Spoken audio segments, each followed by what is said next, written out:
Spondylolisthesis refers to a process by which one vertebrae slips on top of the other. And what we usually see is the vertebrae slipping on top of one another. The more commonly in the lower back, we're talking about the lower segments.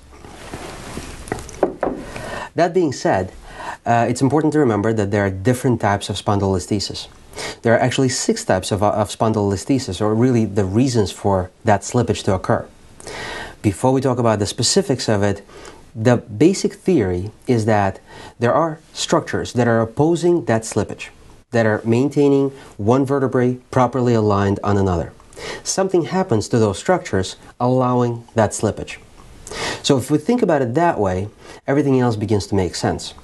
So trauma to any of the structures and fracture at that point will allow slippage forward.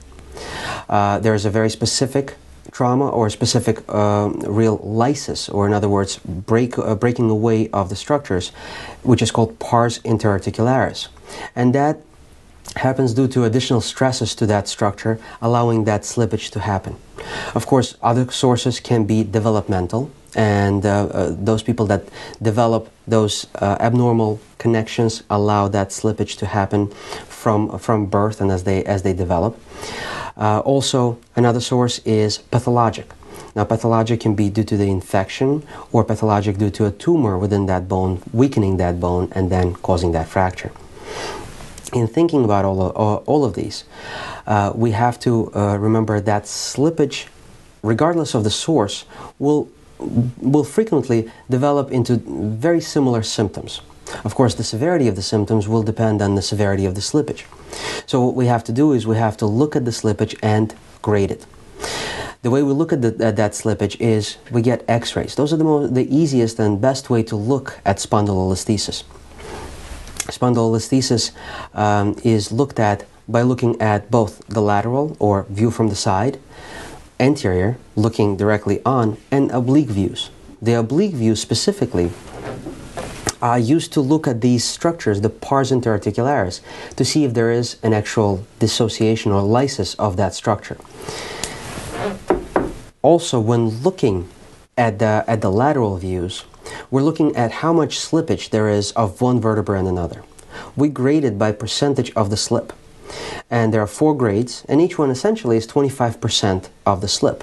So this would be grade 1, just 25%, 25 to 50% would be grade 2, and so on and so forth, all the way to the condition called spondyloptosis, where one vertebrae completely slips off another. In looking at spondylolisthesis, as you would imagine, something allows that slippage to happen. So we must think about instability.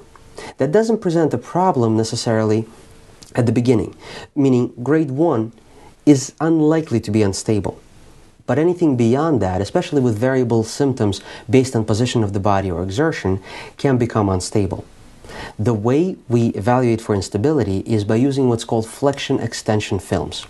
And those are x-rays that look from the side, and what happens is that the patient flexes forward first, and the snapshot is taken, and then flexes backwards. That way we can actually see if there is a change in the position of that vertebrae on top of another, and we can measure what that translation of one vertebrae on another is. And we have set thresholds to allow some motion before we consider it unstable.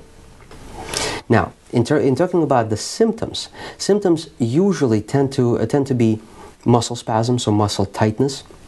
There can be tightness in the buttocks, tightness in the hamstrings is very common because that stabilizes the pelvis and really counteracts the forces that have changed because of that slippage.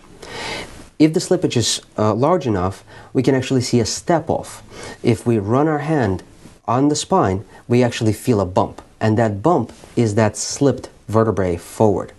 So that can be an indication to consider spondylolisthesis. If spondylolisthesis slips far enough, it can actually affect the foramen. Now, foramen is the opening, an opening between the vertebrae that allows the passage of the nerve. If this vertebrae slides forward far enough, it can actually compress this nerve, affect this nerve, one way or another. And that can cause what we call radicular pain, or pain shooting down the leg and affecting the nerve and the muscles that are supported by that nerve. And that can be very important, obviously depending on the degree of that slippage.